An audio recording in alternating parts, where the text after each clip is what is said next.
Can you walk us through the stunt coordinator role and everything that someone does as a stunt coordinator? So as a stunt coordinator, first you have to get hired. So you get the interviews.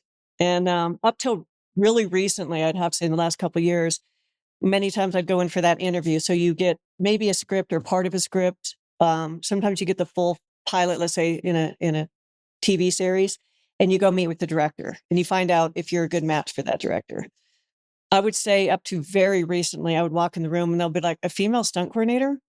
Well, we've never had one of those. Or what does a female know about stunts? So the first one was to try to become that person. And I was told by many people, when you come in, you talk about the script. When the guys come in, they talk about golf and they talk about who they know and they make a relationship. They didn't know how to do that. I just knew that I had this script. I was coming in to interview for this show and I wanted to talk about the action and the feeling and what the hope and dream was of the director. And sometimes it succeeded and often it didn't. And so that was a learning curve for me. So, but once you get the job, so once they say, okay, and a lot of times I'd say, hey, just hire me. If you don't like me, just imagine the joy you'll have when you fire me. Let's just go from there. You read the script, you sit down with everybody, so one first thing I do is a breakdown of the script. So I'll read the script and find all the places where action is, all the places we might need somebody maybe in a car just driving that, they're not inside the car seeing the actor. So all that, any place that the stunt department can help out. So I highlight all that. I make a spreadsheet. I do all that. I sit down in production meetings. We go on scouts. We talk about the action. I hire the doubles. I hire the nondescript stunts.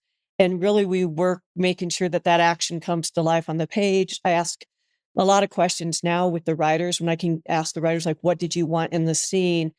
Sometimes I know when a lot of writers write like fights or something, I think this is me making this up because I'm not in their heads, but I think they see something on screen. They're like, oh, I'm going to create that or that, but it doesn't really work for the story and they haven't played it out. So I asked them what I've been doing recently. I said, hey, let's roll around on the ground here. Let's play out this fight scene so you can see why I think it doesn't work the way you're imagining it. Right? Because I deal with action all day. So we're very used to my whole life is action, from skiing to every sport I've ever done. And so when you're not in that world, you don't really have that feeling of what does this when you're writing the words on the page. So I really try to sit with them and say, what is it that you want in this scene? And then some things I've been doing lately that aren't as popular. For the men, they will write, like, let's just go with a fight. They'll write, this great fight. And then for a female, they'll write, and she bites him. And I'm like, why is the female biting somebody? Like, do we not have any other skills? And it's a very interesting conversation because they're like, well, because she can't. And I'm like, Guys okay, can bite. Yeah, but I've been on this show. This is our 13th episode. We've had a fight and everything, but we've never had a male bite or even come up in writing. And so I think these little things probably drive people crazy. But for me, it's like, it's like nails on a chalkboard. Yeah. Yeah.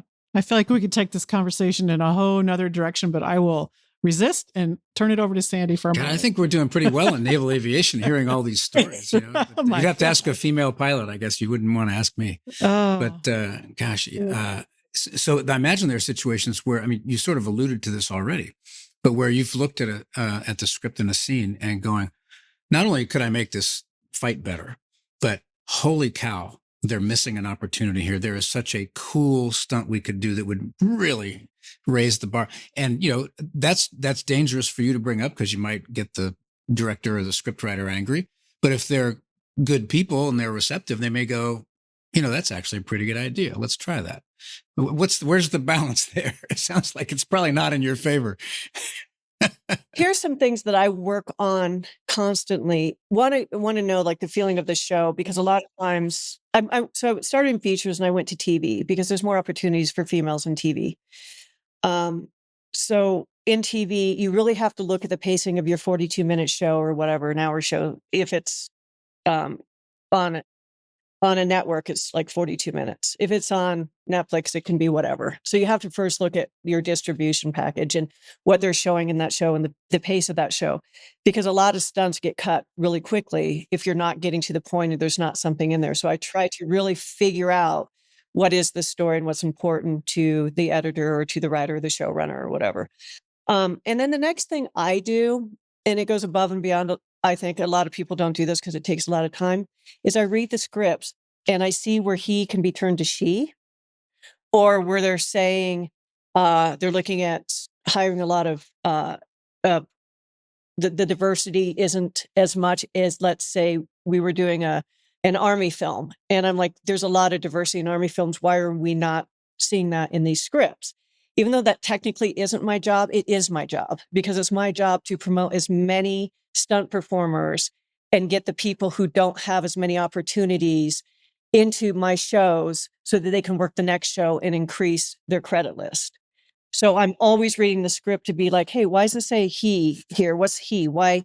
Then I do the research before you go to the director or scriptwriter and say, like, in one case, particularly, they wrote a scene for a person in the military who was a bomb specialist, and it kept saying he. So I had to call it, I learned the Navy does all of that training. So I had to call the Navy and find out, like, how many females. I went on their website and saw they were really promoting females. So then the next thing I did before I brought it up, because, they're like, what's the big deal? Is I put on the bomb suit when it came to wardrobe. So I went to wardrobe, say, hey, when are you guys getting that suit? Because they had to rent the suit and it was expensive. And they're like, and I'm like, okay, what size are you get? I'm like, okay. So they gave me the options of sizes. I'm like, just get a medium because I can fill that with a stunt performer, male or female, if they don't go my way. Then I put the suit on. Then I walked up to the meeting so they could see the suit and then the reflection of the helmet and how they were going to shoot and da-da-da-da-da. And then I'm laying on the floor in the position for this, and right by the DP and the director there. I'm like, flip my helmet up. And I'm like, hey, could this be a female? And they're like, well, I don't know. Do females do it? Well, actually, at this time, there's 7 females in this exact role, but the Navy's really promoting why the Navy. I'm like, because that's who trains them. Oh, well, we didn't. I'm like, well, okay, well, send me females and males. I'm like, okay. So then I kind of heavily set females and then like a few males that, right? And not to get rid of the males, but to add opportunities to a spot where a female never would have been seen.